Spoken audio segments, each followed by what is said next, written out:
البخاري قال حدثنا قتيبة قال حدثنا الليث عن سعيد بن أبي سعيد عن أبي هريرة رضي الله تعالى عنه أنه قال لما فتحت خيبر أهديت لرسول الله صلى الله عليه وسلم شاة فيها سمون فقال رسول الله صلى الله عليه وسلم اجمعوا إلي من كان هاهنا من اليهود فجمعوا له فقال لهم رسول الله صلى الله عليه وسلم إني سائلكم عن شيء فهل أنتم صادقوني عنه فقالوا نعم يا أبا القاسم صلى الله عليه وسلم فقال رسول الله صلى الله عليه وسلم من أبوكم قالوا أبونا فلان فقال رسول الله صلى الله عليه وسلم كذبتم بل أبوكم فلان فقالوا صدقت وبررت فقال هل أنتم صادقون عن شيء إن سألتكم عنه فقالوا نعم يا أبا القاسم صلى الله عليه وسلم وإن كذبناك عرفت كذبنا كما عرفته في أبينا فقال لهم رسول الله صلى الله عليه وسلم من أهل النار فقالوا نكون فيها يسيرا ثم تخلفوننا فيها فقال لهم رسول الله صلى الله عليه وسلم اخسئوا فيها والله لا نخلفكم فيها أبدا ثم قال لهم هل أنتم صادقين عن شيء إن سألتكم عنه فقالوا نعم فقال هل جعلتم في هذه الشاة سما فقالوا نعم فقال ما حملكم على ذلك فقالوا أردنا إن كنت كاذبا أن نستريح منك وإن كنت نبيا لم يضرك. حضرت پیغمبر علیه السلام ته زهر ورکړی شوی په کتاب الطب کې دا راوړه وایي د دې په خاطر چې مخکې باب کې ذکر شو چې عجوه د سهم علاج ده زهر نه مرض پیدا کیږي هلاکت پیدا کیږي عجوه علاج ده نو په دغه لحاظ دام درته ذکر کړه چې خیبر فتح شو پیغمبر علیه السلام ته پوخ پسه راوړ په دغه پسه کې د زهر ګډ کړي وو هغه زهران پسه چې د خولې مبارکې ته یې وړ هغه اډوکی ورته ګویانه شو چې ما مخوره په ما کې زهر دی حضرت پیغمبر علیه الصلاة والسلام نور بس کړه خو بل صحابي وخوړ هغه بیا تر شهید شو حضرت پیغمبر علیه السلام هغه شخوند چې په ویلی و هغه اثر چې په ورویو مبارکو د ده کې موجود و دلته به په دغه برابري ښکار لګوو چې د زهرو اثر ختم شي کال کې به داسې راګرځېده آخري وخت کې چې دنیا نه تلو ام المؤمنین ته ویې د هغو زهرو درد هغه بیا زور کړی ده چې د زړه رګ یې راپرې کړو چې شهادت حکمي خدای پاک ورته نصیب کړو د پیغمبر علیه السلام ویلې دلته چې شاوخوا یهود دا راوغواړئ چې راویې غوښته نو ورته وویلې زه پوښتنه درنه کوم ماته به رښتیا ویایې رښتیا راته ویایې که نه دوی ورته ویلې او پیغمبر علیه السلام ورته ویلې د تاسې پلار څوک ده دوی غلط نوم ورته واخیست چې موږ د پلانکي اولاده یو نبي علیه السلام ورته ویلې دروغ مې ویلې اصلي پلار یې وروښو دوی په دغه پوه کړه چې دروغ ویایې زه پیږم نبي یم بیا ورته ویلې زه پوښتنه درنه کوم رښتیا راته ویایې که نه دوی ورته ویلې او خو که دروغ ویې بیا ته پیږې نو نبي علیه السلام ورته ویلې په جهنم کې به څوک اوسیږي دې خو عقیده ده لن تمسنا النار الا ایاما معدوده یو څو ورځې به موږ په جهنم کې یو چې دوی یا وی 7 ورځې یا 40 ورځې بیا به بیرته تاسې د موږ نائبان کېږئ نبي علیه السلام ته وی تاسې مسلمانان چې امت پیغمبر علیه السلام دا به بیا جهنم ته ځئ موږ به ذاتي خلاص یو پیغمبر علیه السلام ورته ویلې دروغ مې ویلې قسم ده که موږ د تاسې خلیفګان شو چې په کفر کې څوک مړ شو د هغه ځای ابدي جهنم ده تاسې به په جهنم کې موږ په جهنم کې د تاسې موږ مسلمان یو بیا یې درېیمه پوښتنه ترې وکړه چې زه یوه پوښتنه درنه کوم رښتیا راته ویایې که نه چې 2 وارې دوی په خپله غلطي پوه کړه نو درېیم وارې ذاتي صفا حال وویلې په دغه غوښه کې مو زهر ګډ کړي که نه دوی ورته ویلې او نو ولې وایي موږ دا ویلې چې که نبي نه یي نو موږ به تر فراحت شو مړ به شي تر خلاص به شو او که نبي نو ضرر نشي ورکولی پیغمبر علیه السلام بیا معاف کړه خو هغه چا چې زهر ورکړی و هغه چې بل صحابي تر شهید شو هغه یې بیا هغه ته وسپاره هغو انتقام تر واخیست خو په خپله د شخص په باب کې معاف کړه باب شرب السم والدواء به وبما يخاف منه الخبيث وبه قال حدثنا عبد الله بن عبد الوهاب قال حدثنا خالد بن الحارث قال حدثنا شعبة عن سليمان قال سمعت زكوان يحدث عن أبي هريرة رضي الله تعالى عنه عن النبي صلى الله عليه وسلم قال: من تردى من جبل فقتل نفسه فهو في نار جهنم يتردى فيها خالدا مخلدا فيها أبدا، ومن تحسى سما فقتل نفسه فسمه في يده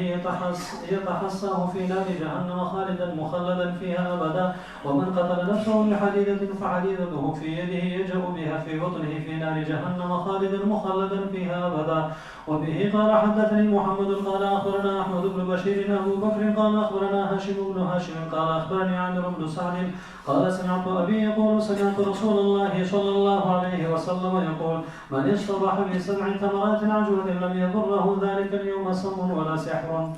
دلته ترجمه الباب په څو اجزاو مشتمل ده. د زهرو چکل څنګه دي؟ اول حکم عام ذکر کوي، دوم دوایی په زهرو څنګه ده، دریم کوم شی چې ډار وي د هلاکت که زهر وي که بل شی وي د هغه باندې علاج څنګه ده، څلورم په نجسو شیانو خبیثو شیانو باندې علاج څنګه ده. نو د اول مسلې خو صریحي ثبوت وکړو چې څوک خودکشي وکړي زهر وچکي په جهنم کې به بیا زهر چکي، ناروا. دوم خبر دوایی په زهرو څنګه ده، یا دوم هم ورسره شریک کوم ما یخاف منه څنګه ده. وایي که تجویز د ډاکټر و د بعضې مرضو علاج په لږ زهرو خو چې ورسره دفاعي شی هم ګډ شوی وي، په بعضې دوایانو کې زهریله مواد شته، هغه مخرب مفسد ضررناک جراثیم وژني، نو که د دفاع شی هم وي ورسره چې نور بدن ته ضرر نه رسوي دغومره قلیل بیا جایز دي، دوایي په هغو باندې جایز ده. او که نه محض زهر چکي او په دغه امید چې ګوندې سړی ورسره ښه شي، په د امیدو باندې کار نه کېږي. او نور نجس خبیث شی په هغه باندې مې مخکې خبره کړې چې په خبیث شي کې شفا نشته، خو او بیا مو مې ویلي و چې که طبیب حاذق مسلمان د یو چا علاج په یو شي کې منحصر کې چې د دغه نه بغیر علاج نه کېږي، نو په قدر د علاج باندې بیا استعمال جایز دی.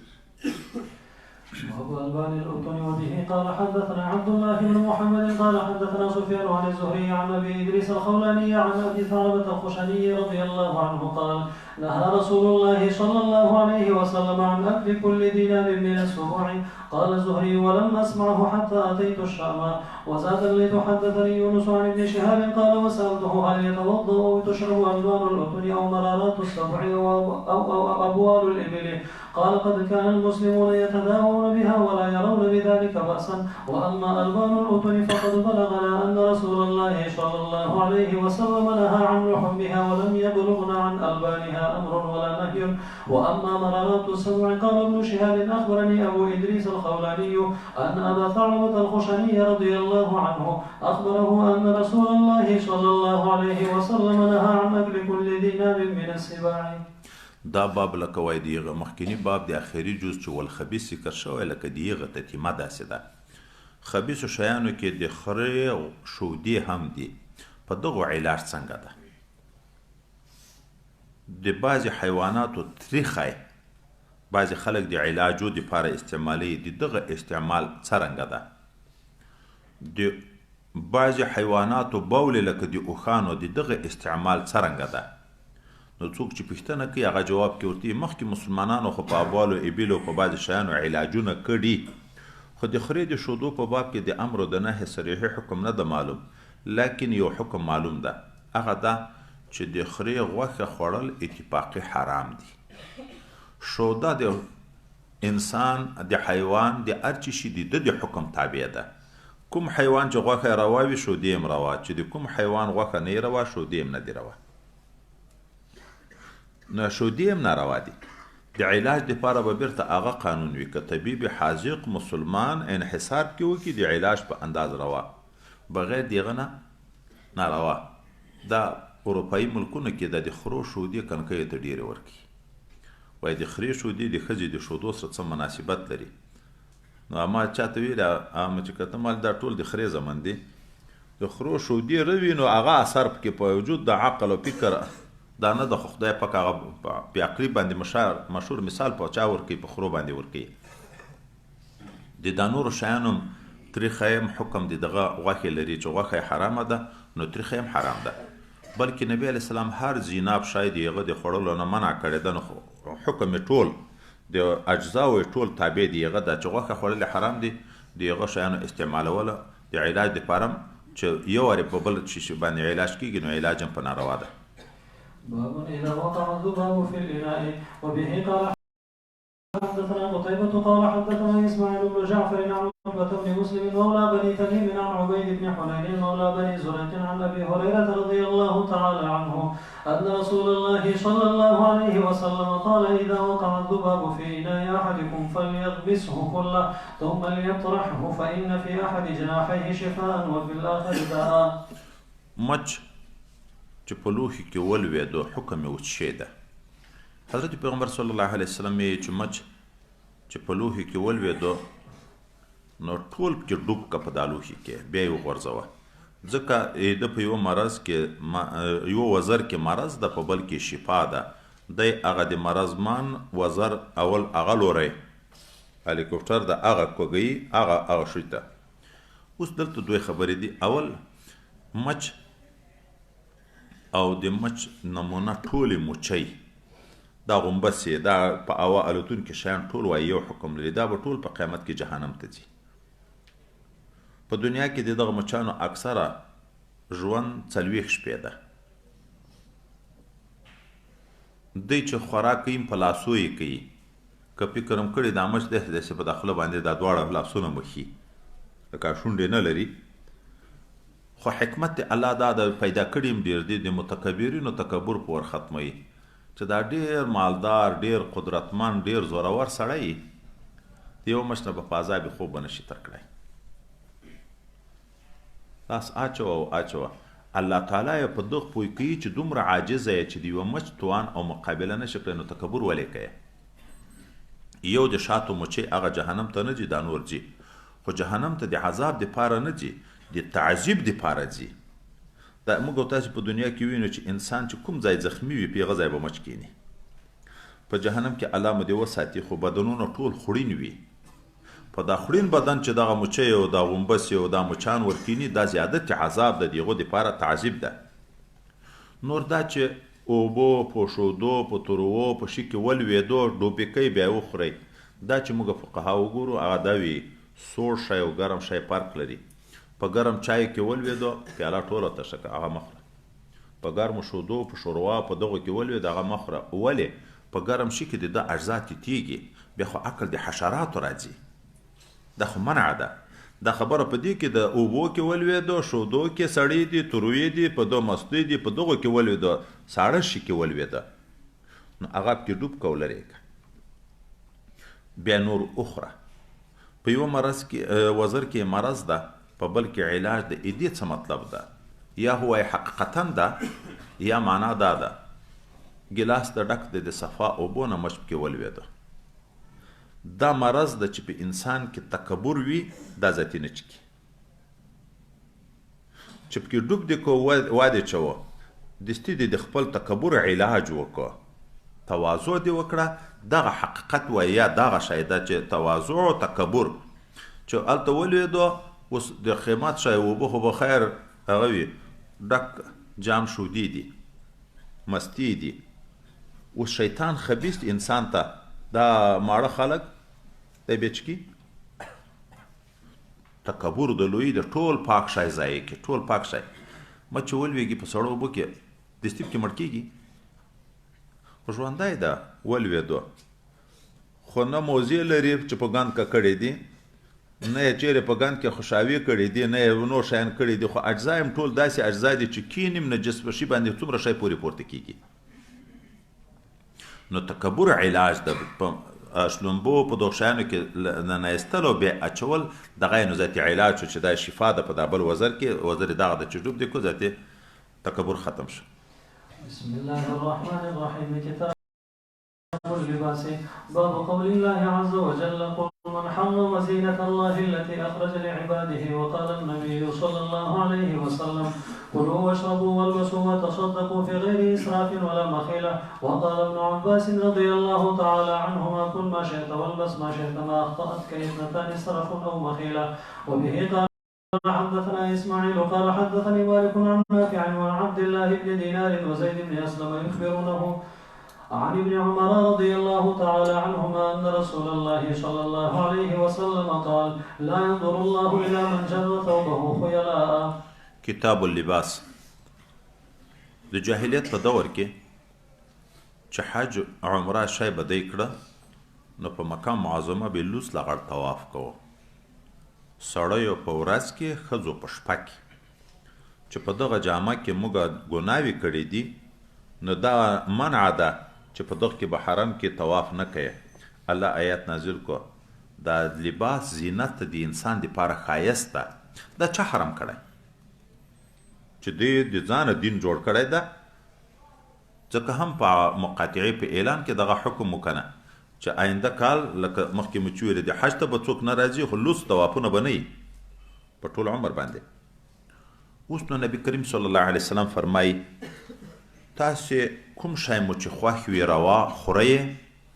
کوم شی مو چې خوښ وي روا چکئ، کومه جامه مو چې خوښه وي اغوندئ، څومره تصدق صدقه چې کوی شئ کوئ، خو د ټولو دپاره اخر قید ذکر کوي بې د اسراف او بې د تکبر نه.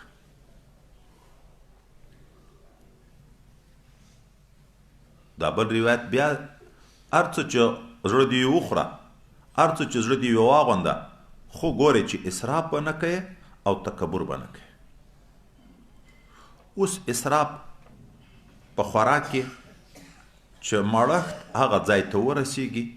چې سبب د مرض ګرځي. مخکې مو د مړښت مرحلې ذکر کړې وې، دا اسراف ده. جامه کې اسراف صدل شمله چې څومره روا ده تر هغه چې اوږده شي آخري حد دا ده چې دا سړی کیني وجیږي تر دغه نه چې شمله اوږده شوه دا اسراف ده. لستونې آخري حد د ګوتو سر د دغه نه چې اوږده شوه دا اسراف ده. د کمیس خپل حد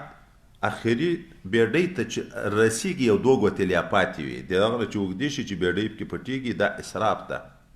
ګورې عربو کې اوس هم دومره اوږده اوږده کمیسونه نران اغوندي چې په مځکو پسې څکېږي. دا ګرد کمیسونه دي، دا اسراف ده. نو په جامه کې به هم اسراف نه کوي، په صدقه کې به هم اسراف نه کوي، په صدقه کې به هم اسراف نه کوي. اسراف په صدقه کې څه ده؟ دغه کې دوه شیان دي. یو دا ده چې صدقه داسې خلکو ته ورکوي چې مستحق د صدقې نه وي. یو سړی شرابي، قمارباز، پوډري، لمونځ نه کوي، ګناو باندې لګیا ده، ته صدقه ورکوي، د تا په صدقه هغه په ګناو کې نور هم په مخ کېږي. دا اسراف ده، بې ځایه ده. دوم، ته یې مسکین یې پوروړی د بنده حق نه ورکوي خو چندې پرې کوي، صدقې کوي، هلته هغه واجب حق در باندې د دیو چا هغه نه ورکوي، زنډه په بانو بانو باندې. بله ورځ موږ ویلو چې د پردۍ دنیا په دغه بانه د صدقو مه هلاکوئ. میلمستیاوې کې صدقې کې خو د بنده حق نه ادا کوي، دا اسراف ده. دریم، په خپله دنیا کې د ښځې د کنکي اولاد نفقه په تا فرض ده. ته صدقه کې دومره صدقه کې چې خپل اولاد محتاج کوي چې سبا ته سوال ته مجبوره کېږي، دا اسراف ده، دا ناروا ده. او د تکبر په حیثیت باندې به نه وي. ښه خوراک کې نیت دا وي چې تر پلانکي نه زه غټ سړی یم، زه باید ښه خوراک وکړم. ښه لباس په دغه نیت باندې کې ځان خلکو ته ښکاره کوي، تکبر د ناروا. اوس د دغه تکبر سلسله دا دوم روایت کې چې نبی علیه السلام یې څوک چې جامې پسې څکوي د خیالا په عنوان، دغه حدیث باب کې راغله، دا بل مستقل باب ذاتي پسې ذکر کوي، د دغه ځای به جهنمي. مسلم شریف کې موږ تاسې هغه درې خلک چې خدای پاک به نه په نظر د رحمت ورته وګوري، نه به د شفقت خبرې ورسره وکړي، نه به ګناه معاف کړي، د دوی دپاره عذاب شدید ده. یو په یغو کې هغه څوک چې یو وارې د چا سره ښه وکړي بیا وروسته احسان په باره یي چې ما خو یې تا سره دومره ښه کړي دي. دوم هغه انسان چې په سوداو کې په دروغو قسمونه کوي. دریم دغه انسان چې پایچې اوږدې وي بیډۍ د پښو یې پکې پټې وي. دومره سخت وعید ده چې الله به نه په نظر د رحمت ورته وګوري، نه به د رحمت خبرې ورسره وکړي، نه به یې ګناه معاف کړي او د دې دپاره عذاب علیم ده. اوس دغه د جامع د پرتاګه او د عربو په دستور کمیس، د پنجاب په دستور لنګ، دغه ټولو اصلي حد پیغمبر علیه الصلاة والسلام دغه غوړګه مبارکه چې دا غټ ځای ده دغه یې نیولی چې ځای یې دغه ده. که ډېر نه درېږي لږ اوږد، که ډېر نه درېږي د دغې بیډۍ حق نشته په جامه پټولو کې، د بیډۍ ته به نه رسېږي. که پرتوګ ده، که لنګ ده، که کمیس ده، دا به دغه بیډۍ ته نه رسېږي، بیډۍ به نه پکې پټېږي. اوس دا د بیډۍ پټېدن درې قسمه ده. که د تکبر په نیت باندې لکه د اکثره مالداره خلک دا په نیت د لویي باندې پایچې اوږدوي، بیا خو مکروه تحریمي چې په حکم د حرامه کې. او که عادت وي د یو چا نیت نه وي د تکبر د لویي، خو عادت وي همیشه پایچې اوږدې وي، مکروه تنزیهي. او که عام عادت خدا وي چې په سنت طریقه باندې پنډۍ لوڅې وي، کله کله پام یې نه وي، یا وروسته باب را روان ده د تلوار وخت یې کیسه پېښه شي جګ شي منډه کې پام دې نه وي چې اوس ما پایڅې یا لنګ راپسې کېږي که پورته ده، دا بیا پروا نه لري. هغه بیا پروا نه لري. درې قسمه چې څوک په نیت تکبر کوي مکروه تحریمي، چا چې عادت وي مکروه تنزیهي، کله کله که چا نه پېښېده ورپام یې نه و پروا نه لري. خو دا چې په دغه ځای باندې دا ځای ډېر مهم ده چې نیت تکبر شته که نشته. ډېر خلک خو خیال دا کوي چې زه خو د تکبر په نیت باندې نه اوږدوم. دغه دپاره بیا د تصوف کتابونه لیکي چې سړی په خپل ځان پوه شي چې ودرېږه دایما پایڅې د تکبر د وجې نه زړېږي او که نه. مثال دا ده، دا تا پایڅې په دغه برابر باندې دي جګې، سنت برابر دي، روان یې په شناخته و غټو خلکو باندې، استازان یا پیران یا مالکان عزتمنو خلکو باندې ورغلې. چې ورغلې ځان ته د پام شو چې دا پایڅې مې دومره جګې دي، وشرمېدې، اوچتې پایڅې ټیټې کړې. نو دا وایي علامه د دې ده چې دا په مخکې وخت کې دي چې څومره ټیټې پرېښې، دا ټول د تکبر په بنیاد باندې ده. چې ته وایې چې ما خو نیت نه د تکبر نه ده، ولې په سنتو وشرمېدې؟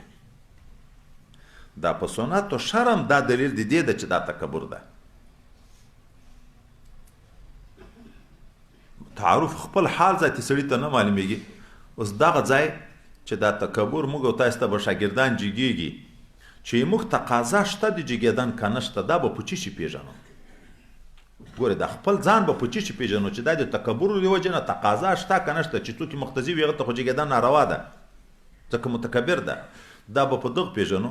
چې کله موږ ته شاګرد جګ شي موږ ته خوشحالي پیدا شي، چې کینې جګ نه شي موږ ته زړه کې خفګان پیدا شي. په خوله به څه نه ویایو، خو دا زړه چې خفه کېږي چې ما ته جګ نه شو، دغه دلیل د تکبر ده چې خو غټه یې ویایه، تکبر یې ویایه، تقاضا لري. ولې خفه کېږي؟ چې دا خفه کېږي نو دغه دلیل وایي د دې ده چې په تا کې تکبر دا چې چا حق خبره درته وکړه، سپینه وینا یې درته وکړه، تا ته خوشکه درغله،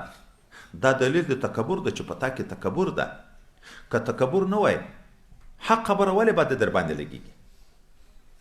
موږ چې ځان ښه سړی بولي چې شرعي نقصان پکې موجود وي چې ته صفا خبره ورته وکړې، په ده باید ولګي. ته بیا ما ته لیاره ښیې، ته بیا ما ته لیاره ښیې. نو دغه خبره ډېره نادره ده چې ته تر ما کشر یې، ته ما ته څنګه لیاره ښیې؟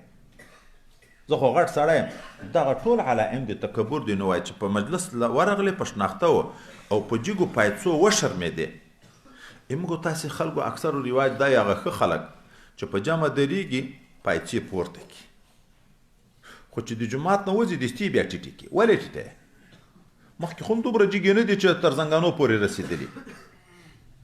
خو مازې د بیډۍ لوڅې کړي دي چې خپله نیت دې نه وي، د تکبر دې نه وي، دا دستي ولې ټیټه؟ پیغه پایڅو باندې شرمېږي خلکو کې مزاج دغسې جوړ شوی چې پایڅې جوړېږي وایي څه په خټه کې خو نه یې روان شرم ورته ځکه سنتو نه ناخبره سنت طریقه اوس خلکو ته شرم برېښي باب من جر إزاره من غير خيلاء وبه قال حدثنا أحمد بن يونس قال حدثنا زهير قال حدثنا موسى بن عقبة عن سالم عن أبيه رضي الله تعالى عنه عن النبي صلى الله عليه وسلم قال من جر ثوبه خيلاء لم ينظر الله إليه يوم القيامة فقال أبو بكر الصديق رضي الله تعالى عنه يا رسول الله صلى الله عليه وسلم إن أحد شقي إزاري يسترخي إلا أن أتعهد ذلك منه فقال النبي صلى الله عليه وسلم لست ممن يصنعه خيلاء وبه قال حدثني محمد قال حدثنا عبد الأعلى عن يونس عن الحسن عن أبي بكر رضي الله تعالى عنه قال خسفت الشمس ونحن عند النبي صلى الله عليه وسلم فقام يجر ثوبه مستعجلا حتى أتى المسجد وثاب الناس فصلى ركعتين فجلي عنها ثم أقبل علينا وقال إن الشمس والقمر آيتان من آيات الله فإذا رأيتم منها شيئا فصلوا وادعوا الله حتى يكشفها چې تکبر نه یې مخکې مو ویلې پروانه کې صدیق اکبر چې دا وعید واورېدو خو د خدای پاک نه ډېر ډارېدو د مبارک په وجود کې ډنګر و دا موږ په کڼکیو کې لیدلي دي چې کوم کڼکی وجود کې ډنګر وي نو مخه یې پایرتوب به داسې ترخویږي هلته داسې شی وینه چې تکیه یې کړي نو حضرت صدیق اکبر وایي وجود مبارک کې ضعیف و نری وجود نو نبی علیه السلام ته ویلې چې زه خو چلنګار څومره کلک وتړم بیا یو طرف زړېدلی وي که په لاس یې ونیسم نبی علیه السلام ورته ویل ته په متکبرینو کې نه یې دا بیا یو خبره شو مخامخ صفت هم دی بعضې خلکو روا چې د چا مدح و ذم ورته برابر شو که څوک مې صفت کې که څوک مې ذم کې پروا یې نه لري دغه انسان بیا متکبر نه دی تزکیه کامله چې وشوه د نفس اصلاح تامه راغله ازتې په دغه نه ده چې ودرېږه پټکی مې کوږ ده نو خلک به راته وایي چې څه ښه پټکی یې ویلی ده چې شمله مې اوږده ده خلک به وایي چې څه ښه ده دا څه ښه ده یې ځای چې د ذهن نه ووت دا ذاتې متواضع ده فرق بیا نه ورکړي باب التشمر في الثياب وبه قال حدثنا اسحاق قال حدثنا ابن شميل قال اخبرنا عمرو بن ابي زايده قال حدثنا عمرو بن ابي جحيفه عن ابيه ابي جحيفه رضي الله تعالى عنه قال رايت بلالا جاء بعنزه فركزها ثم اقام الصلاه فرايت رسول الله صلى الله عليه وسلم خرج في حله مشمرا فصلى ركعتين الى العنزه ورايت الناس والدواب يمرون بين يديه من وراء العنزه تشمیر دا چلنګ یا پایچې راپورته یې دمې غونډې هغه پورې یا دا د لستونو راپورته کېدن دغه هم تشمیر ویل کېږي دام جایز ده راپورته کول درانغښتل د جامو که د پایرتوب وي که د څنګلو وي نبي علیه السلام راووت غوړګې مبارک یې لالوڅې کړې وې لنګ راپورته ودرېدو نیزې ته لمونځ یې وکړه باب ما اسفل من الكعبين ففي النار وبه قال حدثنا ادم قال حدثنا شعبة قال حدثنا سعيد بن ابي سعيد المقبري عن ابي هريره رضي الله تعالى عنه عن النبي صلى الله عليه وسلم قال ما اسفل من الكعبين من الازار في النار باب من جر ثوبه من الخيلاء وبه قال حدثنا عبد الله بن يوسف قال اخبرنا مالك عن ابي زناد عن الاعرج عن ابي هريره رضي الله تعالى عنه ان رسول الله صلى الله عليه وسلم قال لا ينظر الله يوم القيامه الى من جر ازاره بطرا وبه قال حدثنا ادم قال حدثنا شعبة قال حدثنا محمد بن زناد قال سمعت ابا هريره رضي الله تعالى عنه يقول قال النبي صلى الله عليه وسلم وقال ابو القاسم صلى الله عليه وسلم بينما رجل يمشي في حلة تعجبه نفسه مرجل جمته إذ خسف الله به فهو يتجلجل إلى يوم القيامة وبه قال حدثنا سعيد بن عفير قال حدثنا الليث قال حدثني عبد الرحمن بن خالد عن ابن شهاب عن سالم بن عبد الله أن أباه رضي الله تعالى عنه حدثه أن رسول الله صلى الله عليه وسلم قال بينما رجل يجر إزاره خسف به فهو يتجلجل في الأرض إلى يوم القيامة تابعه يونس عن الزهري ولم يرفعه شعيب عن الزهري وبه قال حدثنا عبد الله بن محمد قال حدثنا وهب بن جرير قال حدثنا أبي عن عمه جرير بن زيد كنت مع سالم بن عبد الله بن عمر على باب داره فقال سمعت أبا هريرة رضي الله تعالى عنه سمع النبي صلى الله عليه وسلم نحوه. وبه قال حدثني مطر بن الفضل قال حدثنا شبابة قال حدثنا شعبة لقيت محارب بن دثار على فرس وهو يأتي مكانه الذي يقضي فيه فسألته عن هذا الحديث فحدثني قال سمعت عبد الله بن عمر يقول قال رسول الله صلى الله عليه وسلم من جر ثوبه من مخيلة لم ينظر الله إليه يوم القيامة. فقلت لمحارب أذكر إزاره قال ما خص إزارا ولا قميصا. تابعه جبلة بن صحيب وزيد بن أسلم وزيد بن عبد الله عن ابن عمر رضي الله تعالى عنهما عن النبي صلى الله عليه وسلم وقال الليث عن نافع مثله. وتابعه موسى بن عقبة وعمر بن محمد وقدامة بن موسى عن سالم عن ابن عمر رضي الله تعالى عنهما عن النبي صلى الله عليه وسلم من جر ثوبه. د تکبر انجام هلاکت قارون د حضرت موسی علیه نبینا علیه الصلاۃ والسلام د وخت سړی چې دنیا یې ډیره شوه د ډیروالی د دنیا نه دغه یغه قصې ته اشاره ده چې یوه ورځ راووت په یو جوړه جامه کې چې خپل ځان ډیر غټ ورته لیدی کېدو سر منځ کړی څڼې او په تکبر را روان ده چې په مځکه ننوت تر ننه پورې په مځکه کې روان ده دغسې کوز لور ته تر قیامته پورې په مځکه کې ځي دنیا کې هم انجام تباهي آخرت هم تباه. خو دا خبره یاد لرئ چې دا تر بیډۍ پورې د کمیس د پرتاګه اوږدوالی چې ده چې بیډۍ به نه پټېږي دا د نرانو په باب کې د ښځې دپاره بیا حکم دا ده چې هغه یې نر کالي چې تر کوم ځای رسېږي 21 تر هغه ځای نه لاندې د بیډۍ نه لاندې چې په مځکه پسې څکېږي په مځکه پسې څکېږي د ښځو دپاره روا ده. ولې د ښځو خبره په تستر ده دا چې انسان ټیټ شي رکو ته دا د شال ورې جامه راټولېږي و چې کمیس د بیډۍ په انداز وي د ښځې او هغه شیلنګې د بیډۍ په انداز وي چې رکو ته ټیټه شي پاس غوړګه فرض ده پټولې په دی باندې که نه دی فرض څلور ګوتې چې غوړګه لوڅه شي لمونځ یې نه سې کېږي نو چې لاندې کمیس په مځکه پسې زړېږي چې سر رکو ته ټیټ کړي الا پوندې ته راورسېږي پروا نه لري. خو د تکبر په نیت لکه نن سبا بیا دغه پوزیشن په دغه مړو خلکو کې هغه د کمیسونه ښځې پسې څکوي د دغه په نیت نه چې د تستر لحاظ ده د وخت د موډ بدلیدن ده کله لاندې جامې او کله اوږدې جامې که د تکبر په نیت وي د ښځو دپاره هم ناروا ده خو چې تکبر نیت نه وي د تستر نیت وي د ستر لحاظ وي بیا د ښځو دپاره اوږدې جامې چې کمیس یې په مځکه پسې څکېږي ترغیب دغته ده چې دی کالي دې اوږده وي آزاد کالی اوږده کالی دا د ښځو دپاره حکم ده د سړیو دپاره منع ده. باب الإزار المهذب ويذكر عن الزهري وأبي بكر بن محمد وحمزة بن أبي أسيد ومعاوية بن عبد الله بن جعفر أنهم لبسوا ثيابا مهذبة. وبه قال حدثنا أبو اليمان قال أخبرنا شعيب عن الزهري قال أخبرني عروة بن الزبير أن عائشة رضي الله عنها زوج النبي صلى الله عليه وسلم قالت جاءت امرأة رفاعة القرظي رسول الله صلى الله عليه وسلم وأنا جالسة وعنده أبو بكر رضي الله تعالى عنه فقالت يا رسول الله صلى الله عليه وسلم إني كنت تحت رفاعة فطلقني فبت طلاقي فتزوجت بعده عبد الرحمن بن الزبير وإنه والله ما معه يا رسول الله صلى الله عليه وسلم إلا مثل الهدبة وأخذت هدبة من جلبابها فسمع خالد بن سعيد قولها وهو بالباب لم يؤذن له قالت فقال خالد يا أبا بكر ألا تنهى هذه عما تجهر به عند رسول الله صلى الله عليه وسلم فلا والله ما يزيد رسول الله صلى الله عليه وسلم على التبسم فقال لها رسول الله صلى الله عليه وسلم لعلك تريدين أن ترجعي إلى رفاعة لا حتى يذوق عسيلتك وتذوقي عسيلته فصار سنة بعد. محدبه جامه شملوره جامه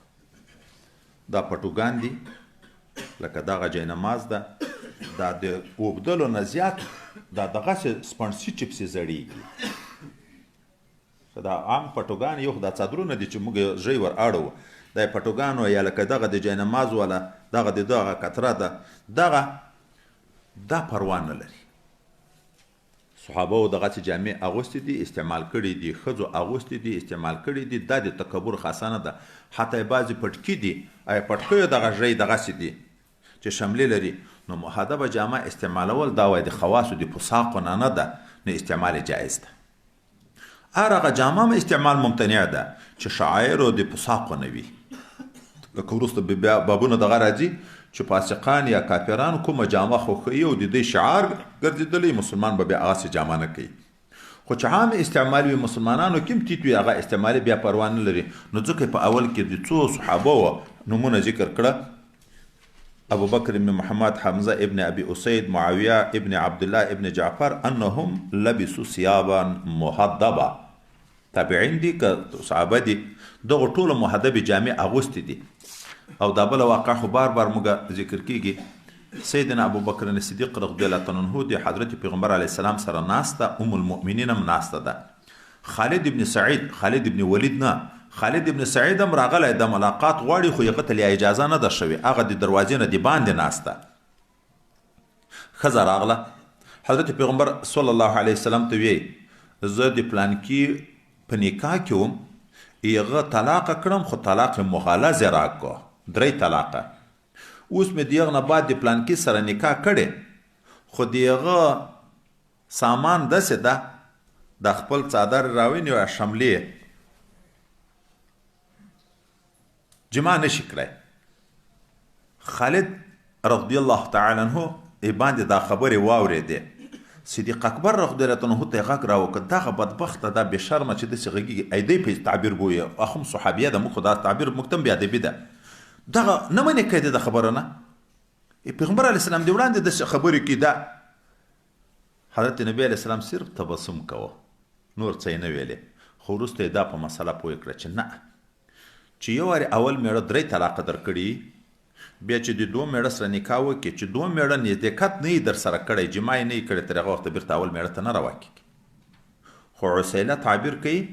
یعنی جما تامه چې انزال وي انزال نه ده پکې شرط خو دخول شرط ده چې دا 2 میړه به مخه عورت داخلوي بیا پس هغه اول میړه ته که ده بیرته طلاقه کړه اول میړه ته راواکېږي خو خبره په دې کې ده چې نبی علیه السلام د وړاندې دې خپلې شملې د څادره ور وښوې نو خو د ښځو هم استعمال راغی او د نبی علیه السلام د وړاندې چې ولې د نبی علیه السلام انکار ونه کړ خو تقریر هم راغی چې پیغمبر علیه السلام د وړاندې جامه د مسلمان او نبی علیه السلام انکار په هغه باندې نه کوي نو جایز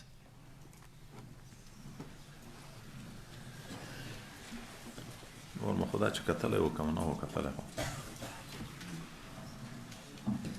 زه یم مړی خور مړی ډېره خورم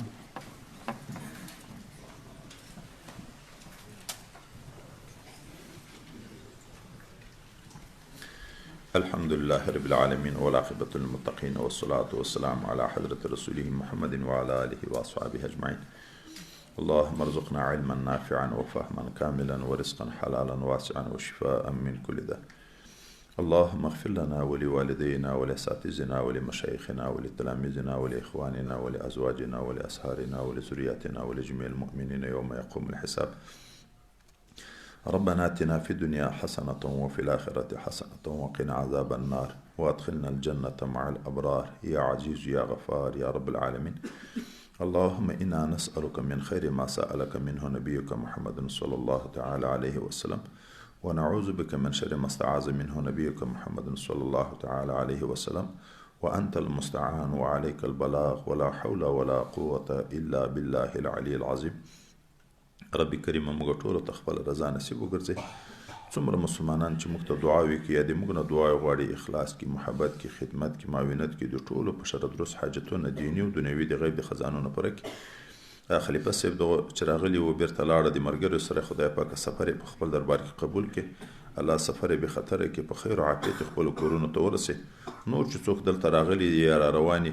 بیرته سفرونه کوي خدای پاک سفر دې تا د رضا دپاره وګرځوي مشکلات حل کړي ټول په شر درست حاجتونه یې پوره کړي په خیر او عافیت باندې خپل کورونو ته ورسي په دنیا او د آخرت سعادت او د خوشحالي ژوندګي دې موږ سره نصیب وګرځي سبحان ربك رب العزة عما يصفون وسلام على المرسلين والحمد لله